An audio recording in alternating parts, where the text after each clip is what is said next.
soup, just kind of a classic, with a salad and some homemade croutons. And then we're going to make up some pumpkin mini loaves with a brown sugar glaze.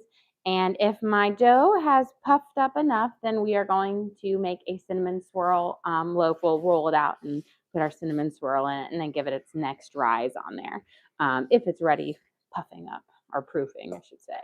But let's start with our pumpkin loaves so we can get those in the oven baking up.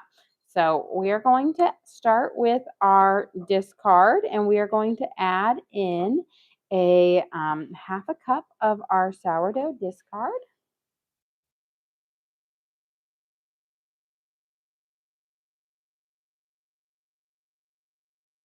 And yes, there we go.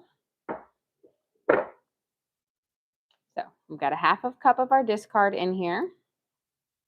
Now my son, because we didn't have any baked goods yesterday, he goes, "Are you going to bake something up tomorrow, Mama?" And I was like, "I will make sure I make one of your favorites tomorrow," because he wasn't. My girls love my energy bites and I love them, but my boys are not as big of a fan of them. But I told him I'd make him something he really liked today. So we're going to make pumpkin bread because it's one of his favorites. So we've got a half a cup of our sourdough discard. We're going to add in a fourth a cup of melted butter. Give it good. And then let's grab a spatula. You can kind of mix those together. And then we're going to add in a whole cup of pumpkin puree.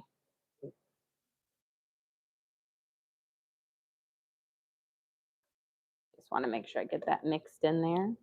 Perfect. So we'll get our pumpkin puree. We'll have a whole cup of it, which means I'm going to have a half a cup left because I feel like, the can's pretty much about at 1.5 cups. So we might be making pumpkin scones this week because that's kind of exactly, whenever I have a can of pumpkin, I typically make muffins or pumpkin bread and scones because they kind of equal out. They're kind of the perfect with it. So let's get our cup of pumpkin in here. That should be good. We'll mix this into our sourdough discard and our butter. And getting it all mixed up here and accidentally splash myself with some pumpkin. Okay, and we're going to add in our 2 eggs. So 1 and 2. We'll pop our yolks. That way we can incorporate them into our batter. And then we're going to add in 1 cup of brown sugar. Here. And I'm going to my emergency backup brown sugar because I somehow did not think I needed to restock up on my brown sugar. So I'm going to my backup container.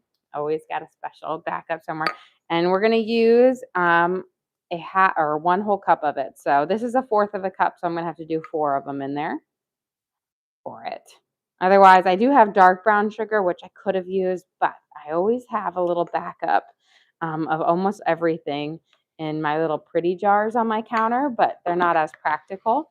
So they remain pretty until I need them when you just run out. So your emergency baking stash. Actually, I'm still going to need this, so I'll put it back over here because we'll need that for a brown sugar glaze. We're going to mix this in. And kind of incorporate that in. There we go. And now we're going to add in our baking soda, spices, vanilla, and salt. Those are kind of our next things. And then our last ingredient that we'll add in is our flour. But I always add that in last so that my muffins or my mini loaves will be nice and fluffy. We're going to add in a half a teaspoon of salt. We'll do a teaspoon of baking soda,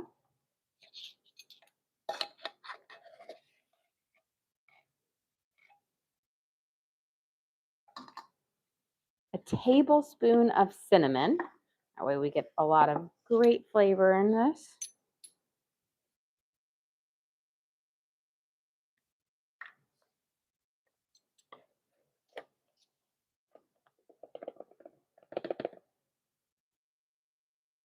And then I have cloves, nutmeg, and allspice.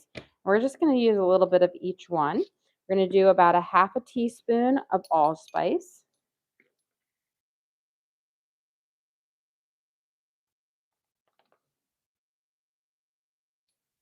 And then a fourth a teaspoon of cloves.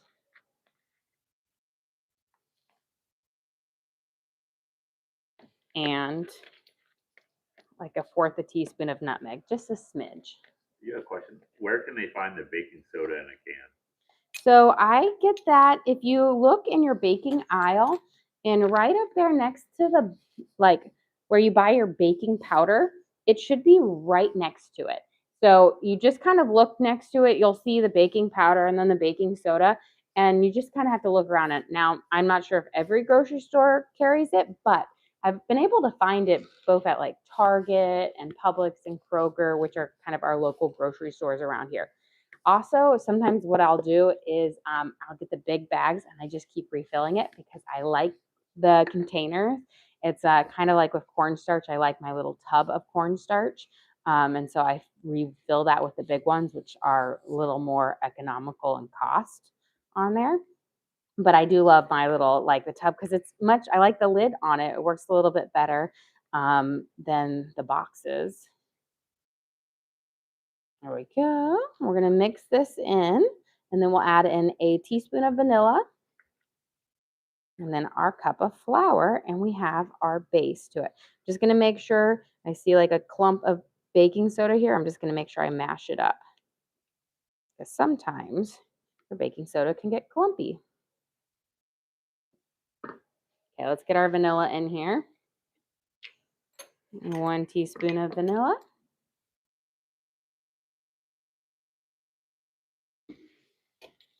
We'll mix that up, and then we'll add in our flour.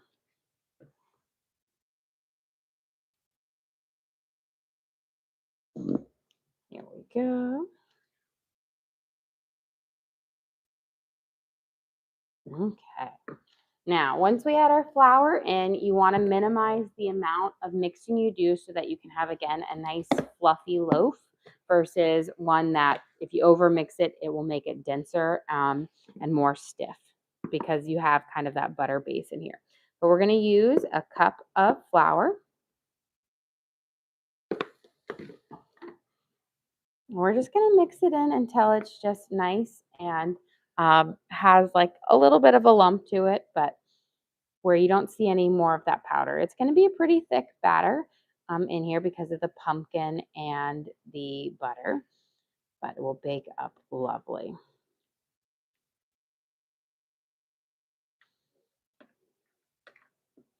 There we go. We should be perfect here. Okay, got our batter here. I'm going to grab my mini loaf pan over here and we're going to spray it down.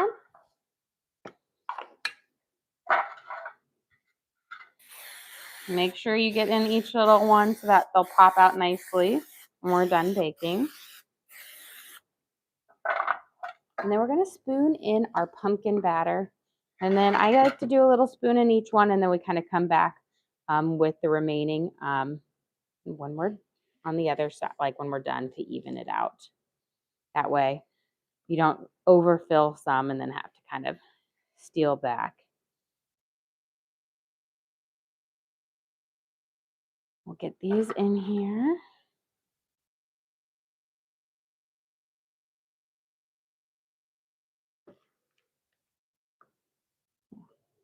And now if you want to top these off with some, chopped up pumpkin seeds, you can. I'm going to keep them simple because I'm going to do a brown sugar glaze at the end. But if you like to mix in your mix-ins to pumpkin bread, like chocolate chips or the pumpkin seeds, you can add that in now if you wanted to. But we keep ours pretty simple. Here.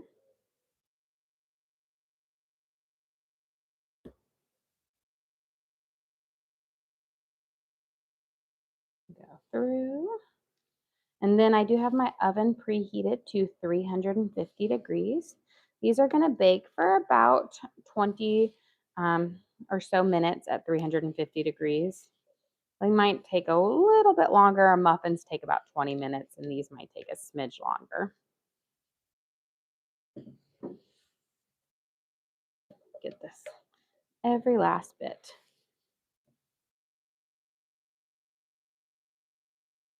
Okay, pretty even. Give my hands a quick rinse.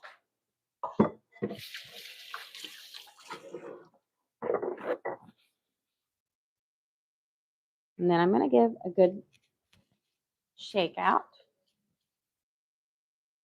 That well, they can spread out.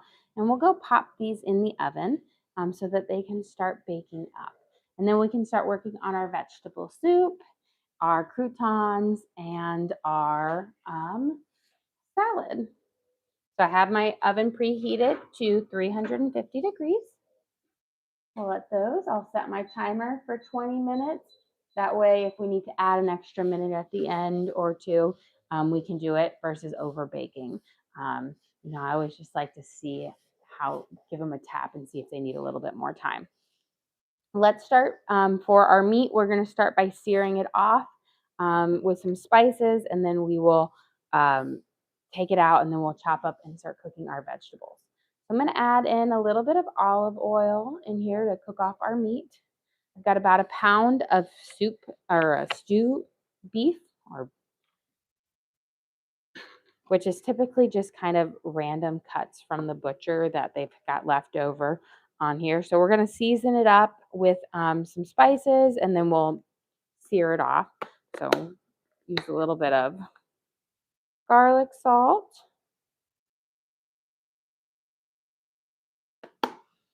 And then some thyme. And just kind of a light dusting over this, but I want all the meat to have a good flavor.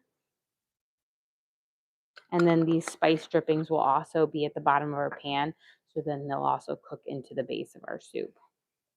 A little bit of black pepper. A little bit of rosemary. Don't go too heavy on the rosemary because it's pretty strong when it's dry. You can use a little bit more when it's fresh, but it's a pretty strong herb. And then oregano. Give this, you grab some tongs here. I'm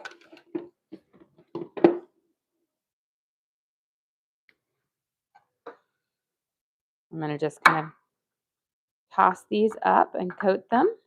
And then we can drop in our pieces of meat and let them saute on there. I'll see if I have to do this in 1 or 2 batches. And while these are sauteing off, I will check or chop up our onions, carrots, and celery. And then we have potatoes and Brussels sprouts as well for it. Which I know Brussels sprouts might be a little like, you think, oh, that's kind of weird to have in a soup. I kind of cut them in there, and they almost are like little cabbages. And I really love them because you get this just nice, it's just another way to eat Brussels sprouts that aren't just, fried in bacon or roasted, but they actually work really well in soups because they get nice and tender and they let out a lot of that bitter flavor if you don't have them completely cooked through on there that they'll get. So I think we should be able to, feels about hot enough. Yep, we've got a sear on it. So we're going to drop in our bits of our stew meat here and sear it off on both sides. Again, this is just a package of the stew meat from the store, which means you have a variety of different cuts of beef in here.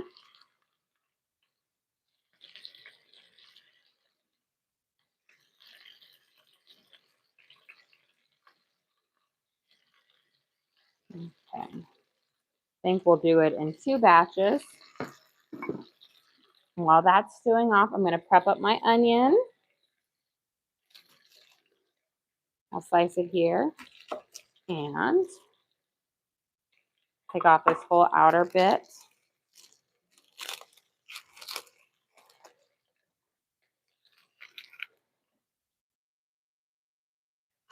And we'll just do a smaller dice on it. That way, with all of our vegetables, smaller dice so that we get little veggies in every bite.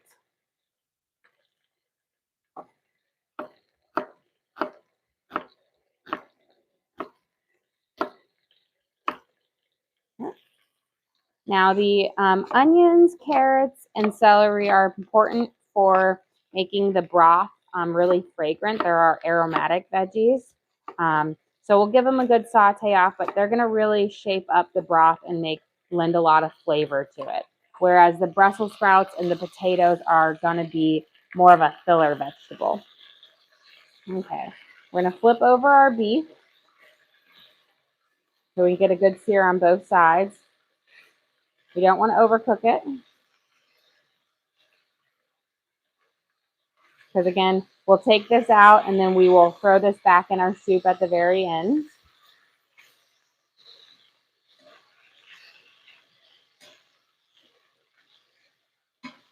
There we go. I'm going to grab a little plate to take these off on. We can do it in another little bowl.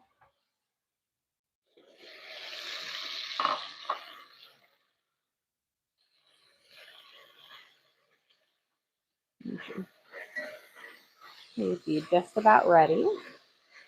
I want to cook them to about a medium rare, so if you were to cut inside them, they would still be nice and pink. As they sit in this bowl, they will still continue to cook with the residual heat on there. I've got to keep this farther away. The cameraman is motioning for the bowl to get placed very, very close to him. Although I'm going to warn them that they're very hot, so he should wait before he steals a piece. We'll put our last bits of meat in with all those spices. Don't worry if you have little bits of your spices and little bits of meat sticking to the bottom of the pan. When we add in our broth, those will deglaze at the very end and add a nice flavor to the soup. So we'll cook it off on high while those are prepping. Let me get my peeler out and we can peel our carrots and start dicing them up. You have a question? What kind of meat are you using? So this is just your good old stew meat from the store, which is typically just random cuts from the butcher. So it's their end of their roasts and whatnot. So when they're making their cuts of meat that are all pretty, any bits that are small, too little for them to package up, get put in your stew meat. So they're random cuts there. So I saw there's some chuck roast in there. I'm sure there's round roast on there, but just a bunch of different ones that will work well in there. Normally, if I'm buying a roast for a stew, I'll buy a chuck roast, but this was on such a great sale that I was like, I'm gonna get it. I'll flip these guys over. That way we can get a nice saute up on each side.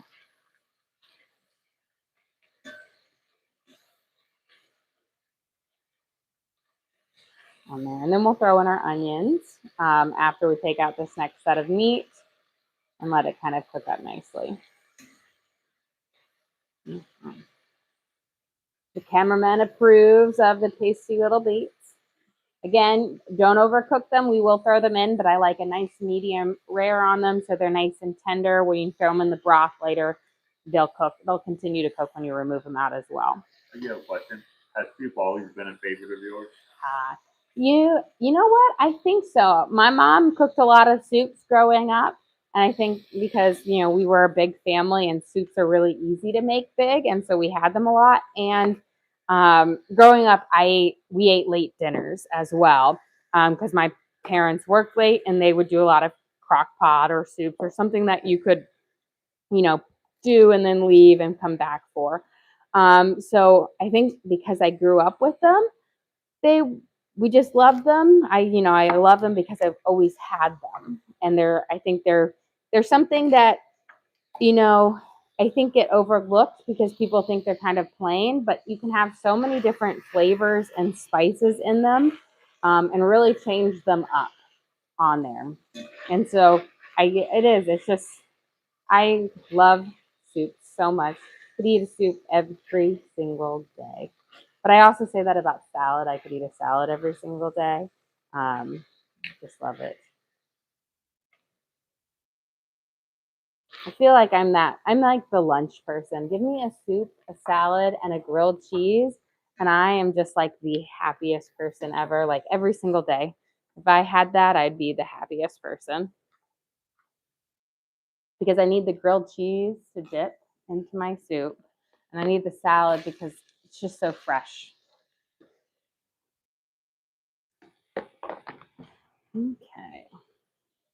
Give these a nice toss and we'll let them cook up. I'm going to turn down my pot now that I have those seared off. I always like to sear off my meat on a higher heat so that you can really get a good kind of crust on them.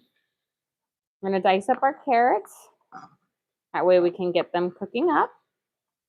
And this is going to be a brothier soup, not a stew. So we'll have like a more liquid base to it. So we're not going to add any flour or any thickener to it or tomato paste. So just keeping it nice and a really light broth with it, which works well with the Brussels sprouts and the potatoes, kind of giving it a nice kind of bath, aromatic bath to cook in.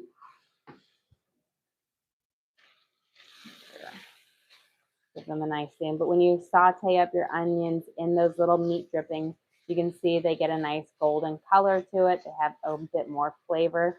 That spice has already had a great amount of flavor to it. And the heat really brings out the spices more so than if you were to just kind of sprinkle spices on a broth later. There we go. And we'll coat these up. Let these saute, and then we're going to get our celery prepped. And then we'll have our potatoes and our Brussels sprouts. So we're going to chop off the tops and the bottoms, get kind of these drier bits out. And then for my celery, because I don't want to have super huge pieces of the celery, I am going to cut them down.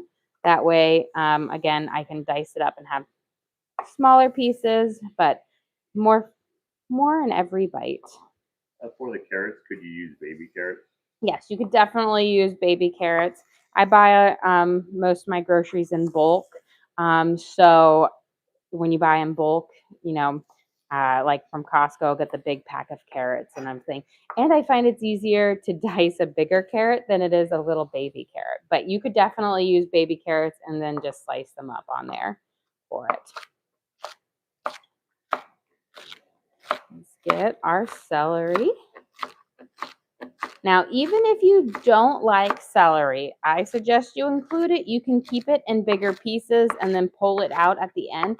But celery is such a great vegetable to add, such a great, a boost to your broth. It has a great flavor. It adds body and depth that you can't really mimic. And it's just really wonderful. You might not like to eat it, but that flavor is just wonderful in a broth, adds that next layer of complexity. It blends well with the other aromatic vegetables like the carrots and the onions. And it's really an essential piece to a really good broth. So I know a lot of people are like, I don't like celery, I don't like celery. You can boil it and keep it in there, keep bigger chunks, and then pull it out at the end if you don't want to eat it. But it's one of those things that really does make your soup or your base of your broth better. Okay, we're going to turn it up just a little bit now that we've got another batch of veggies in there.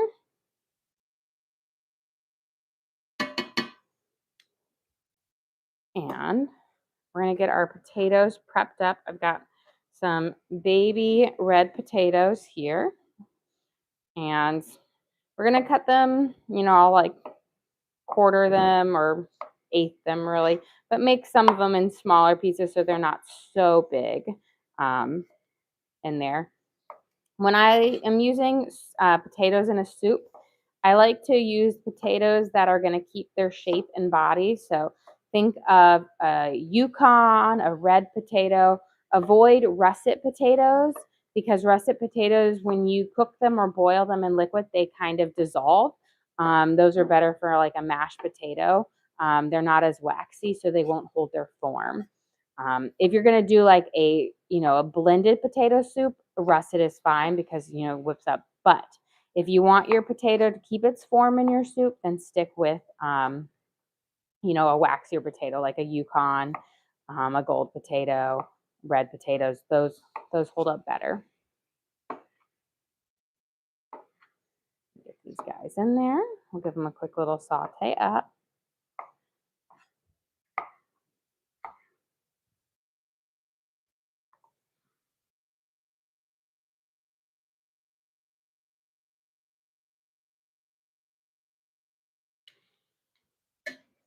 We'll mix it around. We're going to add in a few more spices. Then we're going to add in our broth, and then we can prep up our Brussels sprouts. Our Brussels sprouts we're adding later. You don't need to saute those off like I like to do with my veggies because they're more like a cabbage or, a kale or spinach. Those ones you don't need to. You can add them in later. Okay, let's add in a few more herbs. We're going to add in some thyme.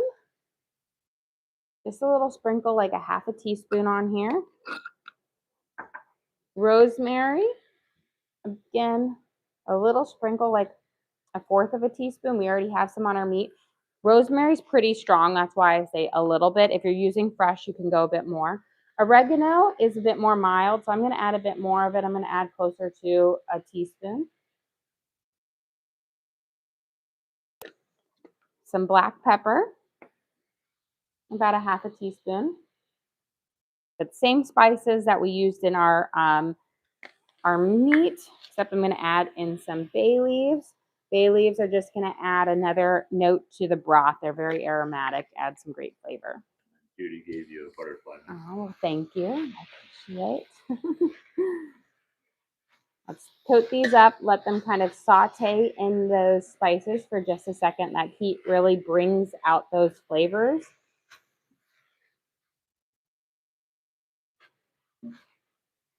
Okay. And while those are sauteing, let's get our croutons going so we can pop these in the oven to kind of crisp up for our salad.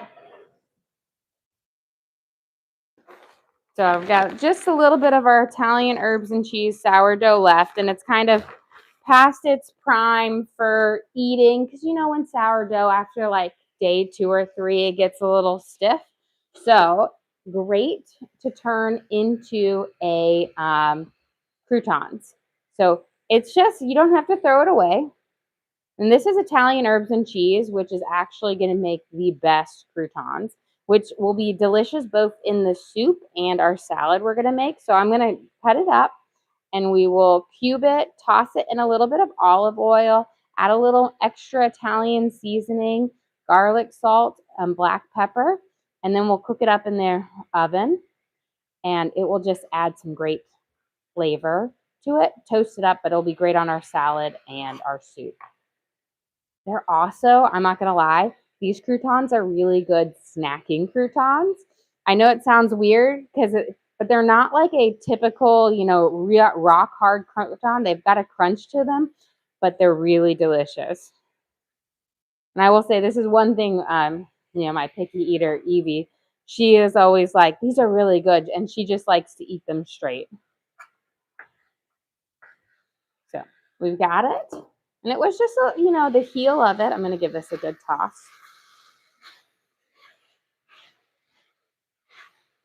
And just the heel of it gives you a good amount of croutons. Now, don't make your croutons so big that you can't fit them in your mouth too. You don't need a whole lot of oil, but you want enough to kind of coat each one. A nice little drizzle here. And then we're going to add a little bit of Italian seasoning. Kind of goes with the Italian herbs that we have in our bread. Add a little bit more. Garlic salt. The extra salt really gives them almost like that nice little flavor to it. Just sprinkle over, and then a little bit of pepper on there. And then what we're going to do is you've got to kind of squeeze them together and coat them up, and then we'll spread them out into a nice thin layer, and then you'll pop them in the oven to kind of crisp up. There we go. Give them a good squeeze so that they kind of soak in, and then they'll kind of crisp up. But then spread them apart. I'm going to give my hands a good wash.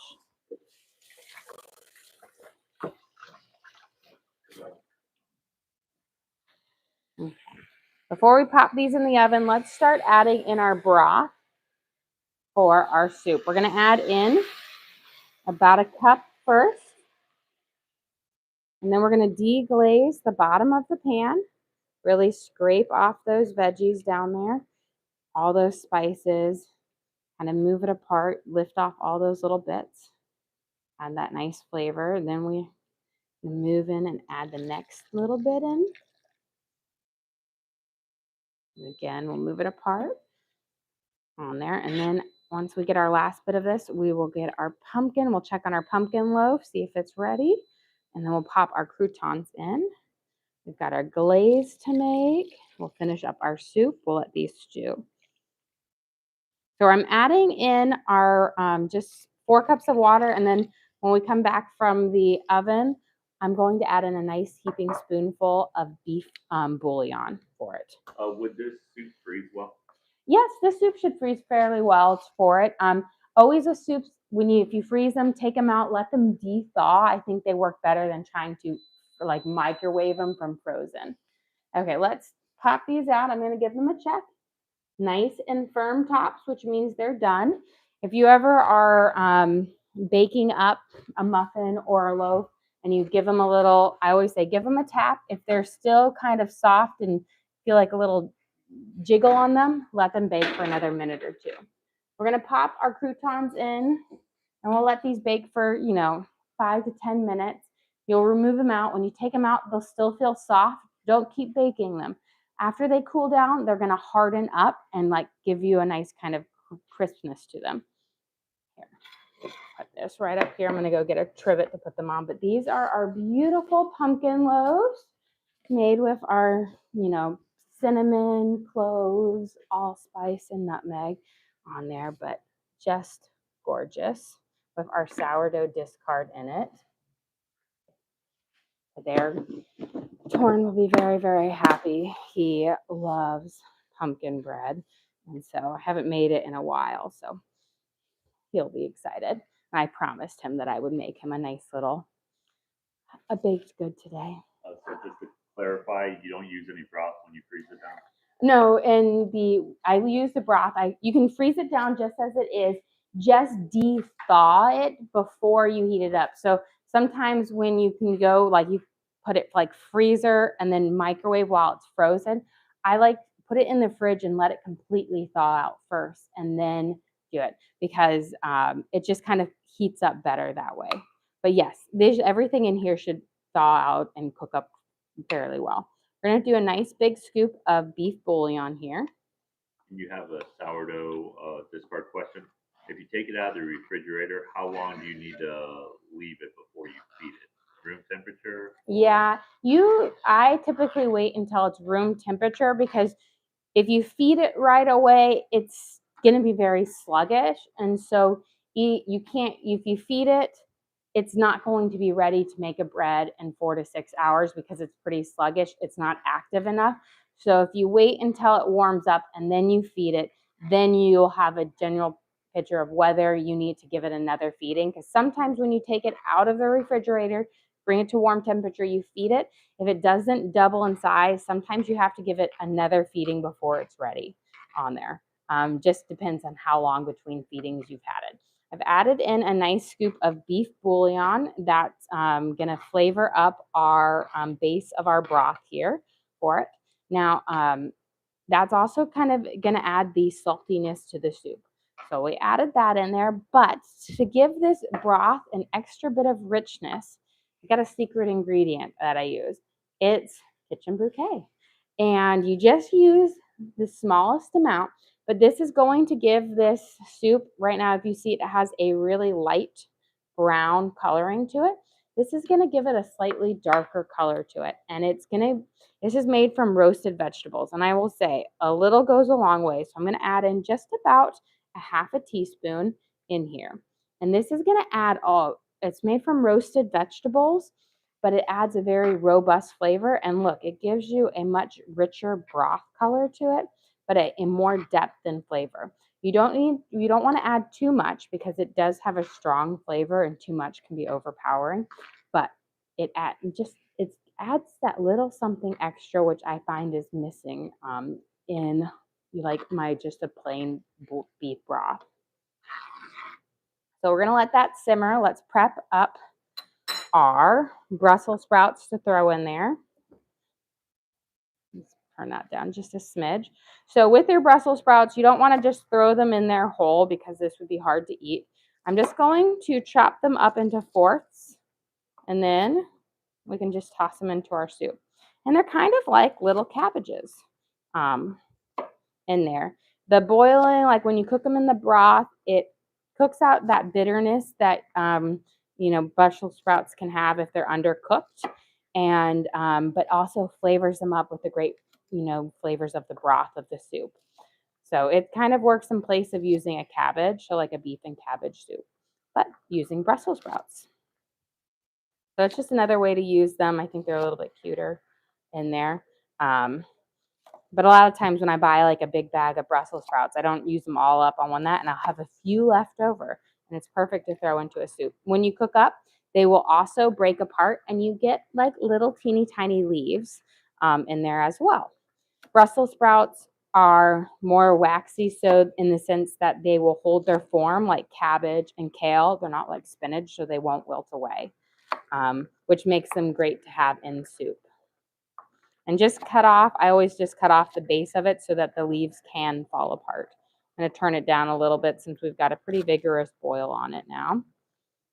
And then at the very end, we'll throw our meat back in, but I want all of my vegetables and everything to stew up before I throw my meat in because I don't want my meat to get overcooked and too tough. There we go. Okay, let's give this a nice little stir. And we'll let these stew for it. I'm going to give a nice taste to my broth and see how it is, see if I want to add anything.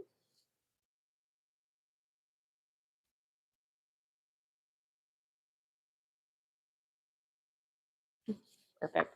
Doesn't need anything right now. Let's whip up. We'll get two things going. We get our butter melting for our brown sugar glaze over here. We'll give that a second. And that's to go on our pumpkin loaves. And then we can just whip up our garden salad and a quick salad dressing. And in just a second, we'll be able to take out our croutons that are crisping up. So let's get this out of the oven and get that. Let me check on my dough. Looks like it's doubled in size too, so we'll be able to shape this up in a little bit too. You have a question? Can you leave the Brussels sprouts out of the soup if you don't like it? Definitely. You can definitely omit them. Not a problem. You can sub them also in for kale, spinach, cabbage. You can use them for a lot of different things. So you don't have to use them. Using up the rest of a little salad, because again, we're just making a small kind of garden salad. Using some just leftover lettuce that we have. We're going to add in, I'll just use up half a cucumber here because we've got our soup, and we'll throw in some tomatoes, make a small batch of salad dressing. Throw in some cucumbers there. We've got some cherry tomatoes. And we'll whip up a small batch of salad dressing. So I'm just going to do kind of a creamy vinaigrette.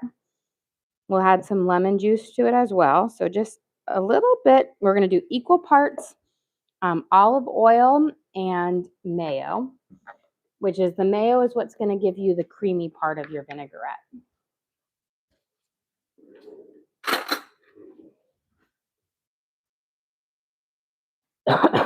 What's the difference between like a vinaigrette and like a ranch or one of those things is mayo, is that's kind of what gives you that creamy base to it. So equal parts. That should be good. And then we're going to add in about a tablespoon of balsamic vinaigrette, but you could also use any vinaigrette you have, or not vinaigrette, a tablespoon of balsamic vinegar. But you could use red wine, white wine, apple cider. We're going to squeeze in some fresh lemon juice, which is going to add some great flavor to this. So it's kind of, you're mixing the acidity from both of those, but the fresh lemon juice gives it a fresher flavor to it. We're going to add in some Italian seasoning, about a teaspoon. A little bit of garlic salt. Let's give our butter a swirl over here. Do you know what you're making for dinner? I am not 100% sure what I'm making for dinner yet. I'm still thinking about it. I might make my pork tenderloin sandwiches, but I've got to prep up some brioche buns for those if I'm going to do that. So maybe make those. That would make a lot of people happy in our house because that's a favorite meal here, but I'm not 100% sure. A little bit of black pepper. Okay. Let's shake this up.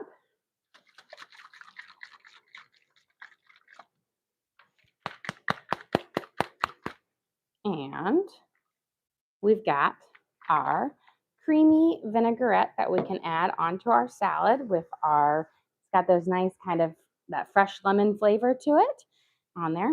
We'll let our soup stew for just a second longer and then we'll add our meat back in. But let's finish up our glaze for our little pumpkin loaves. So I have my butter melted. You want to remove it from the heat once it's melted. And then we're going to add in 2 tablespoons of brown sugar. So this is a half a tablespoon. So I need to add in 4 of these. 1, 2, 3, and 4. I'm going to give it a quick whisk here. And then we're going to grab our croutons out of the oven in just a second. So we're going to mix this together until we have a nice kind of brown sugar butter here. And the reason you don't want to heat the brown sugar and the butter together too long, because if the brown sugar turns to candy or caramel, it won't work here. A what? So like a caramel to caramel, not caramel to caramel. This is one of our philosophical differences my husband and I have. I say it's pronounced caramel and he says caramel. Ask the chat. Chat's wrong. We're going to add in some heavy cream. And this is like the world's heaviest cream. I shook it and it is like super whipped. Okay, we add in about a tablespoon of this. This is going to be the base for our thing. The cream and the brown sugar and the butter make the best base for it. And we're going to add in a little bit. I'm going to probably take my lid off. Add a little bit more because I want to get in this last bit.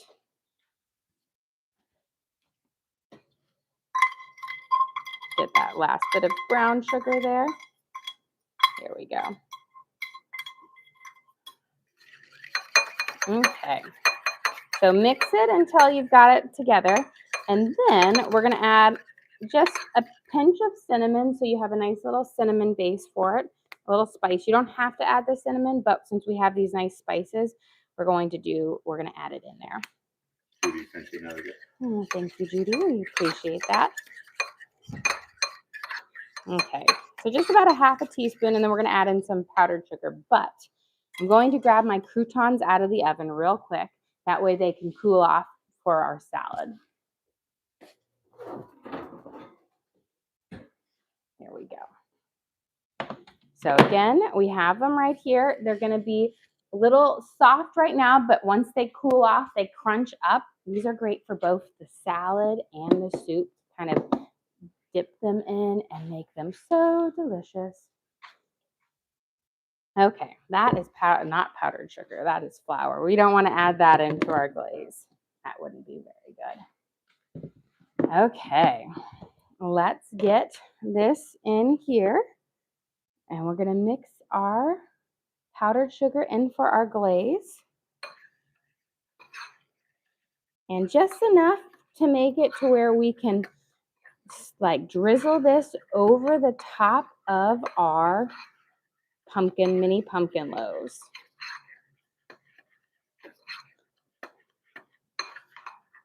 And there we go. But a little goes a long way because remember, we already have that sugar in there, so you don't need a whole lot. Good. Perfect. So I think we're pretty wonderful on here. And what kind of soup did you make? So we have a beef and vegetable soup. We're about to add our little tender little beef bits back in, assuming the cameraman will stop eating them before we have them back in our soup on there. He's a very naughty cameraman. Okay, he's enjoying himself too much over there on here. Let's grab so we can drizzle out our things. Is this hot? No. So I find that sometimes it's easier for when we take our pumpkin loaves out, when we drizzle it, that way you can get it all down the side. But look how cute and beautiful these are. Here we go. On there. And let me get this. We're going to add, let's see. Get a little drizzler on here. I think I'm going to add a little bit of milk just to thin it out a little bit. I told you my cream was very, very thick. We'll add just a splash. A little, you might not think that that tiny little splash will do much, but it's going to thin it out a lot. Enough to be able to drizzle it. Do any of your kids enjoy cooking? You know what they do? Teddy, my chef Teddy, he really does love cooking on there. So he made himself like a homemade sourdough loaf a couple months ago, and he was so proud of it. He loves to help me make banana donuts in the morning or pancakes. So he loves cooking. I feel like they all like to help me cook, or they like cooking. They all say that their grandmother is more, they say it's more fun to cook with her than it is with me, because they say that she lets them taste everything and lick every bowl. And I say that's what grandmothers are for. Okay, let me add just a smidge more powdered sugar. We're almost to this. I got to get it to the right consistency. There we go. Okay, I want to make sure it gets perfect. I just want to make sure it turns out right on there. And we'll add our meat back in, and then we'll be about ready to serve up. And then we'll roll out our cinnamon swirl loaf, which will take us like a minute, but it will be delicious. Okay, let's get our glaze over the top of our loaf here on there. There we go. Perfect. First one glopped on a little bit. Perfect.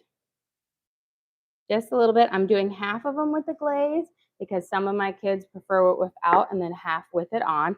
But it's our brown sugar glaze. And then I keep the little bowl on there because my kids love to come and steal the little glaze on it. So you have a question. Have you made the butter croissant sourdough yet? I have. I actually just made it last week. We had it for things and delicious everything because I wanted to try it out on there. But yes, it was wonderful. And it's so easy to make. It's so easy to turn your regular one into it. Okay, before we pop it in there, we're going to give our soup a stir. We're just about there. We're going to add in our beef right before we serve on there. But I'm going to turn this down nice and low. Let's roll out our cinnamon roll loaf so we can proof it up, and then we'll be ready to bake in a little bit on here. Follow some sugar. Oh, thank you. So I'm making a cinnamon swirl bread, and this is kind of just a basic yeast dough for this. We're going to stretch it out, we'll roll it up, and then we'll put it in my little loaf pan. Let me get a little bit of flour out, but keeping it really simple. Shouldn't need much of anything on here, but just to be careful. So you kind of want to punch down. And with this, because I made it a really light and airy dough, because I want it to be more soft and fluffy, we're going to stretch it out into this big rectangle. Do you use a specific brand of flour? You know what? I really don't. I just make sure that I'm using either bread flour or make sure it's always unbleached because the bleaching process kills the natural yeast, which can really mess with like the baking up of it, like especially with sourdough. You need to use unbleached for it. Okay, so we're going to stretch it out. This is going to be for our cinnamon swirl on it. And we're going to do a mixture for it. So not like a true cinnamon roll, but we're going to sprinkle some cinnamon sugar in here and extra cinnamon. And then we're going to roll it up. And then we will put it in our loaf pan to proof for a second round. Can you go over the steps to make the dough? Yes. So the bread, this is going to be for a 5 by 13 inch loaf. So a big, long loaf. This I started out with 2 cups of warm water. Then I added in 1.5 tablespoons of yeast and 1/4 cup of brown sugar. And you let your yeast bloom in your warm water until it's nice and foamy. And then I added in 2 teaspoons of salt, 2 tablespoons of melted butter, and 5 cups of bread flour. And you knead that together. Now this is going to be a sticky dough, so it's actually best to do it with a like a dough hook in your mixer. But if you don't have a dough hook, mix it as best you can, and then towards the end, just coat your hands in some softened butter to really knead it so you're not super sticky. Because you don't want to keep adding flour because you need it to be a light dough, so it's a fluffier base. Adding a bit more cinnamon to it, and then we're just going to roll it up on here. This is going to be to go into our loaf pan. And then we've got to let it rise again. But we kind of punched out all the air in it for its first rise. Here. And this, you see, will have that nice kind of swirl in it. And that's just cinnamon sugar, so it's my little container. I don't make it super sweet on here. Where's my little oil? Oil up your pan.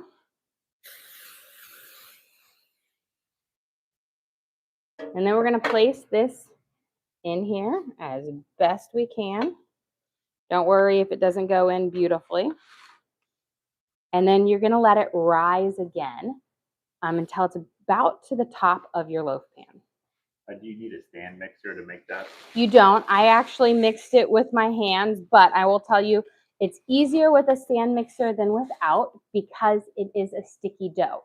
But the way to get around it is to just butter up your hands, and that way you can work with it. So after you've mixed it for the most part towards the very end, just butter it up. I'm popping it back in my oven to proof, but once it goes up to the top like right where it reaches the top and it's doubled in size, that's when you'll bake it at 350 for about 30 to 35 minutes. Okay, let's pop our meat back into our soup. So this is our stew meat that we sauteed off with our spices. Put it in here with all of those juices that have come out. And we'll give this a nice little stir. And we'll have it in there for it. They'll be nice and tender. They won't be overcooked because we cook them to a nice medium rare. So they'll cook a little bit more in that soup, but they won't get too firm, which is nice. And now we are going to get ready to serve up. Let's get our plate out and we will serve up our soup, our salad, and our pumpkin loaf. Let's get this.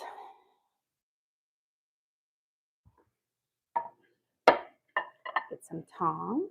And then, of course, our croutons for it.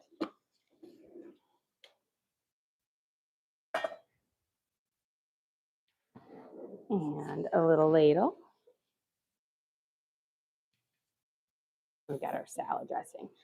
Okay, so for lunch today, we have our beef and vegetable soup made with chunks of stew meat, a rich beef broth with a secret ingredient of some kitchen bouquet to add this nice rich color, seasoned with rosemary, thyme, and oregano, Brussels sprouts, carrots, broccoli, and they're just full of lovely rich vegetables, carrots, onions, and celery. And then we are going to serve it with a nice garden salad with romaine lettuce. Popping my salad right in there, tomatoes and cucumbers. And we're going to top it with our creamy balsamic vinaigrette. Nice drizzle over the top. But let's not forget our homemade sourdough croutons that will add a nice little crunch on the top of our salad.